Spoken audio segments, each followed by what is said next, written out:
নমস্কার বন্ধুরা, এই মুহূর্তে রাজ্যের মহিলা চাকরি প্রার্থীদের জন্য দারুণ সুখবর। প্রত্যেকটা জেলাতেই কিন্তু এই নিয়োগ শুরু হয়ে গিয়েছে। আপনি কোন জেলা থেকে ভিডিওটি দেখছেন, আপনার জেলাতে নিয়োগ সম্পূর্ণ হয়ে গেছে কিনা, এখনো পর্যন্ত নিয়োগ হয়নি সেই ব্যাপারে আপনি যদি জেনে থাকেন অবশ্যই কমেন্ট করে জানাবেন। আইসিডিএস কর্মী এবং সহায়িকা নিয়োগের জন্য ইতিমধ্যেই নতুন বিজ্ঞপ্তি প্রকাশিত হয়ে গেছে। বিভিন্ন ব্লকে এই নিয়োগগুলি হবে। আপনার জেলাতে এই নিয়োগ যদি হয়ে থাকে আপনি অবশ্যই শেষ পর্যন্ত ভিডিওটি দেখতে থাকুন। কোন জেলা থেকে ইতিমধ্যেই নতুন নোটিফিকেশন প্রকাশিত হয়ে গেছে, বিভিন্ন ব্লকে কিন্তু এই নিয়োগটি হবে। তার জন্য অ্যাপ্লিকেশন কিন্তু জমা নেওয়া শুরু হয়ে গিয়েছে। দরখাস্তের ফর্ম ভিডিও ডেসক্রিপশন বক্স থেকে পেয়ে যাবেন। তো এই ভিডিওটি আপনি যদি দেখছেন শেষ পর্যন্ত ধৈর্য সহকারে দেখুন।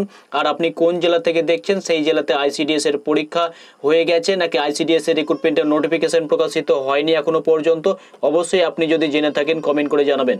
আজকে যে জেলা থেকে বিজ্ঞপ্তিটি প্রকাশিত হয়েছে সেটি হচ্ছে নদিয়া জেলা। আর এখানে আইসিডিএস কর্মী এবং সহায়িকা পদে কিন্তু এই নিয়োগটি হবে। আর কোন কোন জায়গাতে নিয়োগ হবে সেগুলি বলে দেবো। তার আগে আপনি এখানে ডেটটি দেখে নিন। ডেটটি দেওয়া হয়েছে 23/8 থেকে জমা নেওয়া শুরু হয়েছে ফর্ম। আর এখানে 13/9 পর্যন্ত আবেদনের ফর্ম আপনি জমা করতে পারবেন।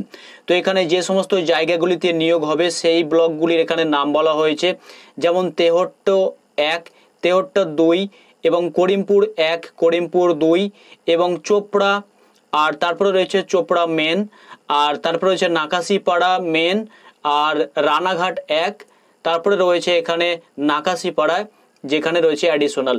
তো এই জায়গাগুলিতে এই ব্লকগুলিতে কিন্তু নিয়োগ হবে। আপনারা অ্যাপ্লিকেশন যদি এখনো পর্যন্ত না করে থাকেন বা এই রিক্রুটমেন্টের নোটিফিকেশনটি না দেখে থাকেন অবশ্যই পুরো আপডেটটি দেখে নিন।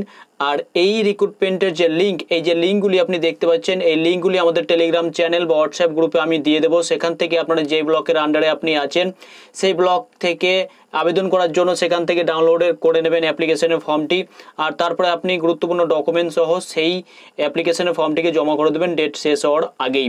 তো আপনাদেরকে ডেট বলে দিয়েছি 13 সেপ্টেম্বরের আগেই কিন্তু আপনারা সেই ফর্মটিকে ফিল আপ করবেন। আর যদি আপনি এই রিক্রুটমেন্টের সম্পর্কিত কোনো রকম কিছু প্রশ্ন থেকে থাকে অবশ্যই কমেন্ট করে জানাবেন। সেই প্রশ্নের উত্তর আমাদের টিম আপনাদেরকে অবশ্যই দিয়ে দেবে। আর ছোট্ট করে আপডেটটি আপনাদের দিলাম। আপনি কোন জেলা থেকে ভিডিওটি দেখছেন, আপনার জেলাতে এই রকম আইসিডিএস কর্মী বা সহায়িকার নিয়োগের নোটিফিকেশন এসছে কিনা বা পরীক্ষা হয়ে গেছে কিনা অবশ্যই কমেন্ট করে জানাবেন। তাহলে কি হবে, আপনার জেলাতে যদি এখনো পর্যন্ত নোটিফিকেশন না আসে তাহলে আমাদের টিম আপনাদের জন্য কিন্তু সেই নোটিফিকেশনের অপেক্ষায় থাকবে। যখনই আসবে আপনাদের সামনে এইভাবেই নিয়ে আসবে নোটিফিকেশনের ভিডিও। তো আশা করি ছোট্ট করে ভিডিওটিতে আপনাদের সবকিছু তথ্য গুছিয়ে বলতে পেরেছি। যদি ভালো লাগে অবশ্যই লাইক করবেন, শেয়ার করবেন, চ্যানেলটিতে নতুন হলে সাবস্ক্রাইব করবেন। আর ফেসবুক পেজ থেকে যদি আপনি দেখছেন অবশ্যই পেজটিকে ফলো করে নেবেন। ধন্যবাদ সাথে থাকার জন্য।